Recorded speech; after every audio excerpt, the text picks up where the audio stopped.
Welcome back to పద్దు express. ఇదేంటో చూడండి, ఐరన్ అండి. నేను ఇండస్ వ్యాలీ నుంచి ఐరన్ కడాయి, ఐరన్ తవా అలా తీసుకున్నాను. మొత్తం 3 ఐటమ్స్ తీసుకుంటే ఒకటి తాలింపుది చిన్నది ఫ్రీగా ఇచ్చారనమాట. వీటిని క్యాస్టింగ్ ఎలా చేసుకోవాలి అనేది కొందరికి తెలియదు కదా, అది చూపిద్దామని చూపిస్తున్నాను ఒక చిన్న వీడియో. దీన్ని ఫస్ట్ క్లీన్ చేసుకోవాలి. ముందుగా ఈ రాంగాలను వీటిని ఫస్ట్ క్లీన్ చేసి పెట్టుకోవాలి. దాని మీద అంతా ఐరన్ మనకి చేతికి కూడా అంటుకుంటూ ఉంటుంది. అది క్లీన్ చేసుకున్న తర్వాత ఇది ఉల్లిపాయ ముక్కలేసి బాగా ఫ్రై చేసుకోవాలి. దీనిలో చూడండి, కొంచెం కలర్ కూడా మారిపోతుంది. కలర్ మారేదాకా బాగా వీటిని ఫ్రై చేసుకోవాలి. నేను 2 స్టవ్ మీద 2 కడాయిలు పెట్టాను. రెండింటిని కూడా ఇలాగే చేస్తున్నాను చూడండి. కొందరికి ఇది ఎలా వాడాలో కూడా తీసుకొని పక్కన పడేస్తూ ఉంటారనమాట. ఐరన్ తవా మాత్రం అంతకుముందే వాడేసాను నేను. అంతకుముందు ఈ 2 టైం లేక ఊరుకున్నాను. చూడండి, కలర్ కూడా మారిపోయింది. తీసుకొని చాలా రోజులైందండి. అప్పటి నుంచి చేద్దాం అనుకొని ట్రై చేసి వదిలేసాను.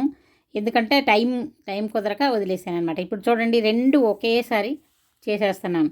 ఇంకా మరీ లేట్ అయిపోతుంది. ఒకసారి మీతో ఇలా వాడుకోవచ్చు, అలాగే మీతో షేర్ చేసుకుంటే బాగుంటుంది అనే ఉద్దేశంతో దీన్ని మీకు కూడా చూపిస్తున్నాను. ఎవరన్నా తెలియని వాళ్ళు ఉంటే ఇది తెలుసుకుంటారు కదా, ఎలాగా అనేది. వచ్చింది డైరెక్ట్గా వాడేయకుండా ఇలా ఒకసారి మీరు సీజనింగ్ ఇలా చేసేసుకొని వాడుకున్నారనుకోండి, చూడండి క్లీన్ అయిపోయింది బాగా. దీన్ని మనం ఇలానే వదిలేస్తే మళ్ళీ రెస్ట్ వచ్చేస్తుంది. అలా కాకుండా ఇక కొంచెం ఆయిల్ అప్లై చేయాలన్నమాట. కొంచెం వాటికి ఆయిల్ అప్లై చేసేసి పక్కన పెట్టుకుంటే ఇంకా మనం ఎప్పుడు కావాలన్నా ఏం కావాలన్నా కూడా వాడేసుకోవచ్చు. కొద్దిగా ఆయిల్ రాసి పెట్టేసుకుంటే ఇంకా ఏమీ రెస్ట్ కానీ ఏమీ రాదు. చూసారా ఎలా ఉందో?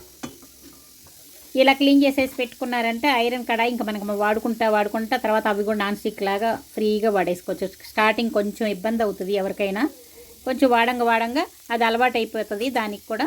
అప్పుడు అవి నాన్ స్టిక్ లాగానే మనం నాన్ స్టిక్ ఎంత ఫ్రీగా వాడుకుంటామో అలాగే దీన్ని కూడా వాడుకోవచ్చు అనమాట.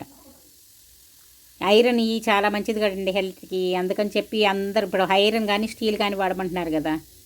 ఎలా ఉంది? నచ్చితే లైక్ చేయండి, షేర్ చేయండి, సబ్స్క్రైబ్ చేసుకోండి. బాయ్.